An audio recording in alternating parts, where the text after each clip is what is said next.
Bush Radio. Bush Radio.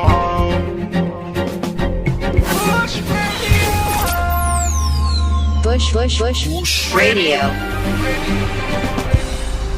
Your real talk radio.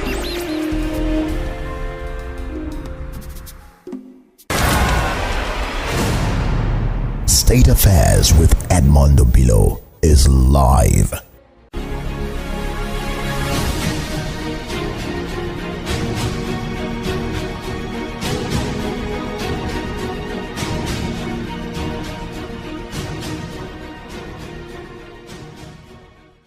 Let me take you to your book entitled A Mouth Sweeter Than Salt. You said on page 62, Ibadan first modernized itself before settling for traditions. During the 20th century, the plea to Africans, if they wanted to enjoy life and alienation as Westerners, was to abandon tradition and rush to modernity.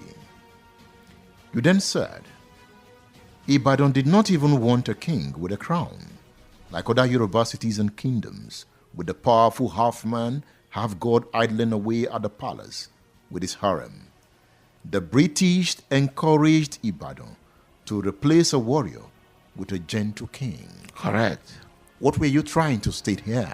That at the very heart of his creation was an attempt to be revolutionary, to rethink the entire process of modernity, of Yoruba institutions. His founding fathers, in terms of the 1820s history, were actually questioning the very processes of tradition. And they were coming up with revolutionary answers of revolution. Let us give merit to people. Let us welcome everybody from different parts of wherever they come from. Let us give them the opportunities to survive. If they want to choose their occupations, let's figure out how to reward them. Let's create, for instance, people study masquerades in terms of tradition. At Ibadan, they were liberated. The annual festival at Ibadan, the Ibadan Festival, was liberated. It accepted elements of the modernity of sexuality in So its songs. did you say that the British even took Ibadan backward? They actually took Africa backward, not just Ibadan. Because in the 19th century, when they conquered us, the modernizing process was underway. When I tell people that in the middle of this century, not that 19th century, the Akan and Ashanti and others met in Ghana and created modern constitutions for Africa. They created Fante constitutions. These were written constitutions. Written? Yes, how to govern Africa in the 19th century. Shaka Zulu was the first one in modern history to create a concept of military nationalism. You cannot understand warfare, modern military, without Shaka Zulu.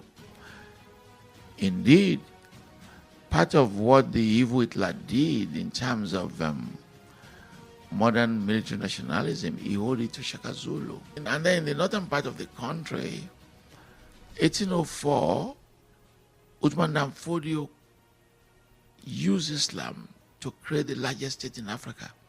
The Sokoto Empire by itself was over 20 million people that it governed from one center in Sokoto. And so let's get one fact straight. The trend in the 19th century in Africa was moving in the entire project of modernity. North Africa, Muhammad Ali and others. Ethiopia, the predecessors of Emperor Haile Selassie, currencies, printing press, they were already modernizing. Bear in mind that the movement in the 19th century, by the time the British came, they already translated the Bible into Yoruba. They've created an orthography. Lagos before the British was a modern city. But I thought they said Africa's history was all about darkness. No. If you visited the king of Dahomey in the 18th century, he will host you with bread and wine, red wine. Are you not patronizing your continent here? In the 15th century, the Yes. Europeans were in Africa trading. Before you know it, the transatlantic trade came. Correct. So where was Africa? Correct. And that which you just mentioned marked the beginning of our downfall. Our downfall has been a combination of two things. That slave trade you mentioned and that colonization. We do not have a history of any continent in the world with that double jeopardy who has not suffered tremendously. We've been a traumatized continent. We've been raped, abused, exploited, dominated. The tragedy of it all is that our own people are now repeating that very process. So you now get people like Abacha, people like Mobutu, people like Idi Amin, repeating that very process that put us in these conditions. But we are going to overcome all of them. How? Because we have to be optimistic, and we are not going to suffer forever. Forces of transformation will come. Progressives will combine. You may say a country is corrupt, correct, but it's not going to be corrupt forever. People are going to rise up. When the changes come, you and I may be dead, but societies will not just go and fall asleep and say they want to continue to be exploited and abused. People will rise up.